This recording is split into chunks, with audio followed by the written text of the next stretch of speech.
These are students who are with us because they haven't always been successful in a traditional school for a whole bunch of reasons. Some have trauma, some suffer from mental health challenges, others have particularly complex family situations. These are kids who have not had an easy path. In fact, some of them keep part-time jobs to help with family income sometimes. In addition to providing all kinds of academic and emotional supports in our school, and sometimes food supports, one of our goals is to help expand their world. Expand it beyond their house and beyond their part-time job and beyond their school. So we had an opportunity to work with an expert, a chef who works at SAIT and teaches culinary arts to college students for their career training. So this isn't a picture of my class, but this is the idea. You want to build your knowledge so you make good tasting food that looks good. And we talked about this a lot with our admin and our other staff at our school because we had a lot of concerns with their ability to be successful with this. High school students in regular schools might take a dual credit course, but I was worried how this would go for our students. We have challenges with attendance, challenges. It's often not great. We have challenges with social and emotional behaviors. It can get pretty volatile in the classroom. I'm familiar with culinary college classes, and I was just worried they wouldn't be able to do it at all. I was worried they wouldn't be able to keep up with the other high school students they were paired with. I was worried that this would just end in a big failure. One thing these students don't need is another failure. So we were taking a chance, as Bevan mentioned. We knew these kids needed something like this, but we didn't know if it would work for them, for our kids.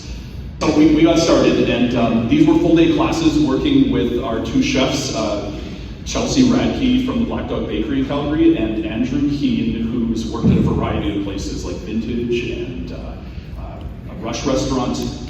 And they were amazingly talented. And Andrew Keane's actually a little taller than me, which was kind of fun. It's kind of rare at 6'4" to meet people taller than me. Anyways, the class was set up as a full-day class. And the students had to start earlier than normal. They lost almost all their breaks and most of their lunch, and they did not like that. And it was kind of a tough start. They were exhausted, and literally at the end of the day, they would be falling asleep during the theory, having to keep them open, their eyes open. But having said that, we did have at least 1 week of a honeymoon period.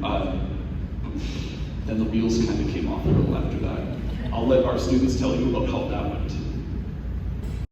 Very much like Hell's Kitchen. It was very stressful because it's a small kitchen. We would, even with the fans on, it would get really hot. Everyone would either show up with good attitudes or bad attitudes and leave with bad attitudes or good attitudes. It didn't matter. It would be, your attitude would change throughout the entire day, and sometimes people would snap. I was one of them. It was very high stress, yeah, because there was a lot of questions being asked, and then Carson would interrupt, and Fen would be getting a little bit upset because she wanted to ask Mark or something, and it was just, everybody kind of took a while to learn like when to step in and when not to. And that's the fast pace and not knowing exactly what we were doing right away kind of made it hard for some people.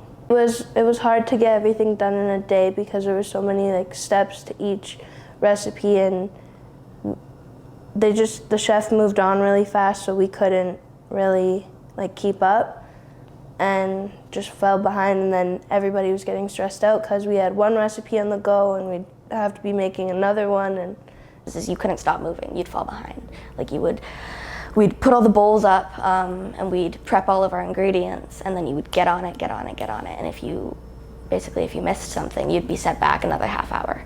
Like, it was stressful during the cooking days. And you're looking through all the cupboards for like a wooden spoon or something, and you can't find one, and it's on the other side of the kitchen, and you have to leave what you were just cooking, and you come back and it's ruined.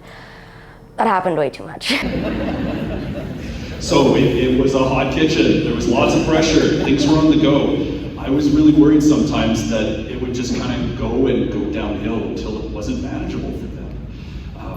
There was lots of regular volatility day to day. Students lost their tempers with each other, sometimes with me even. As you heard, the students use the term Hell's Kitchen. It's accurate here. We had some high drama for sure. I can see Lisa laughing. She remembers watching from her office. Normally in these circumstances, our students, they tend to just quit when they face adversity. There will be a big blow up, they'll confirm that this was just something stupid they did and it was a waste of their time. Then they'll leave, maybe for a while. But this was different. It was amazing to watch this happen, even while the drama was going on. They were taking it pretty seriously and they were trying to make it work. And it seemed to me that this might be more than just another class to them. You could have like the mixture going, making a dough, and then you're making a filling, and you have your bain-marie thingy, which could be melting chocolate on the stove, and you have to be watching all of that at the same time. Like besides the stressfulness and stuff, it was fun. Kind of made it a little more like, this is real life, we can do this, this is how it should do. Expectations were kind of high, but it was more so you'd put it on yourself, and then like once you would see it coming together, it'd ease a bit off you, the expectations. Fast paced, it was college course, so it was more units and it was more hard work. It was like getting us prepared for the real world if we wanted to do a job with baking or cooking. I think it was surprising how well I was at teamwork, because I'd always been told that maybe I was a little too much of a pushover or too pushy, and that I could never really do teamwork in like a fast pace or like where my patient like goes down and stuff. The group definitely got tense. Like there were definitely some moments where we were yelling at each other.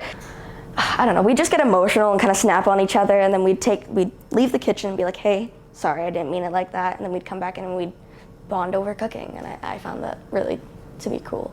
I like the way she remembers that. I've seen this clip a few times now, where she says, I'd leave the kitchen, I'd come back, and we'd bond over cooking. I remember a lot of work early on during that short time out of the kitchen. It wasn't quite so cut and dried as all that. But, I mean, for them, they saw this as real. They saw it as valuable. This required more commitment and resilience out of them than anything I'd seen them face before. And I can tell they really wanted to make it work. I started to see these students become more invested in what they were doing in the classroom, and I started to see them feeling good about themselves. And I can tell you that's not typical of how our students see themselves. I felt proud of myself because, again, a lot of the things were hard to make, and just learning how to do it and it turning out good the first time, it was a pretty good feeling. I am very proud of myself. Like when I saw the marks and like would taste the food after making it. But I have all these extra skills. People felt very accomplished. I mean, I'm sure that I didn't know how to make, this beef broccoli stir fry, and I made it, and that's the best thing that I've ever tasted, bringing the food home to my parents and them being like, this is better than like the stuff that we go out and pay for. Like that was such a good feeling. But one of the challenges we always have had is that for many of our students, life beyond school, like post-secondary education or career, tends to be visible for them. They don't think about it. And as you can imagine, high school graduation for many of our students is a big hurdle. We found it really challenging to get them to invest in something or invest in themselves, to build self-confidence, to do what most other high school students tend to do, which is think about that life after high school, hopefully. A job, a career, a future. And it was really cool to watch this happening in my students and our students. But with learning and doing this course and stuff, makes it much easier. I loved it. If there was something for it next year, I'd do it again. It just kind of gave me a thrill of what I wanted to do in my life later. I wanted to become a cook because of it.